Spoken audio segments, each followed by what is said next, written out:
for a long time after the war, you didn't think about it. No, no. As soon as the war finished, came out, got a job, as I said. Didn't think about the war at all. No. So it's just in the sort of latter years that all those memories have come back again. They have. They've come back stark, clearer than anything. Well, we boarded the LST in Gosport in the late afternoon.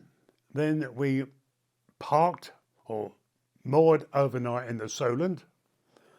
And during the night, we could feel the LST moving slightly. And then we knew we were on the way. We were told under no circumstances must you come try and get on deck. We had the barrage balloon over the top and we sailed off. We travelled all night, nobody spoke a word. We were all very hesitant where we were going. Well, we knew where we were going, but we never knew what we were running into. So you were scared, really? Scared, yeah. In the early morning, we were allowed to look out, and they said, now look, in the distant view, that's the beach you're going to land on. That is Juno Beach. And we pulled up there, and of course, the noise of the aircraft over the top, they were bombing Caen. The Liberators, I believe, bombing Caen. The tanks and the army were coming up on one side. And, you know, the Royal Engineers did a marvellous job clearing all the beach of the mines and all these submerged booby traps. They cleared all those. And I didn't even get my feet wet. No, I don't know. I mean, I'm not shooting the line, but we just walked up the planks, over the seawall, into the big cornfield, with all the MPs telling us what to do and everything else. And they said, find your lorries, get on them, and you'll be moving off soon. And then we moved off to Basingfield Airfield. And as I say, that was just in the finishing off process. And we stayed in the marquee overnight. Next morning, we were told to erect our tents, dig trenches on the other side of the trench, on the other side of the hedge, in case they were needed. It was a waste of time. We didn't need them. We only saw one Dornier, and that was in the distance. And they couldn't even shoot it down. It was in the Napoleonic fort. There was one night, one landed about 100 yards outside, and the whole block shook, and the plaster came out of all the blocks. You know, the mortar came out of all the blocks. The generator we had running was knocked out. We couldn't see a thing. We could smell the dust, could hardly breathe. I was paralysed, frightened, stiff.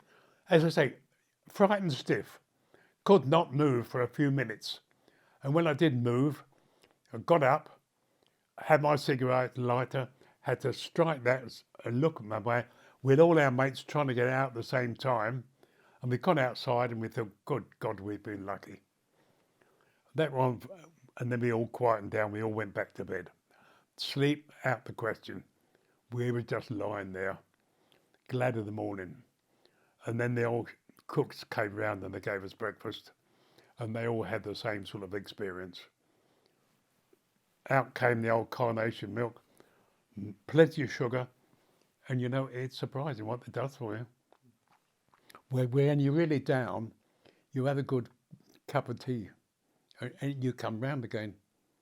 And you even enjoyed the food, didn't you? Who? You enjoyed the food even. Oh, the food was all right. I can't understand people.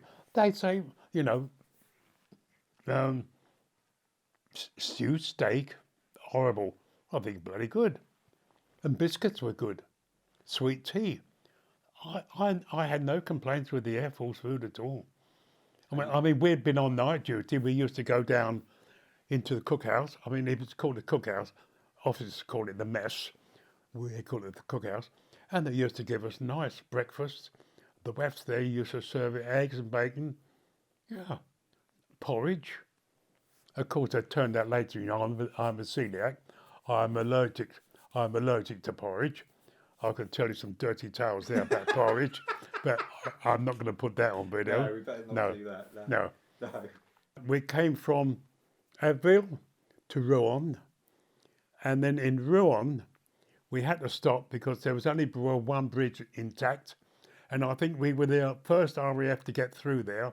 They were all lining the streets, and they all waved and cheered, and the Englishman came out of the crowd, and it turned out that after conversation with him, he'd married a French woman after the Great War, and he had this bottle of wine, and he handed this to me because I was sitting on the back of the tailboard.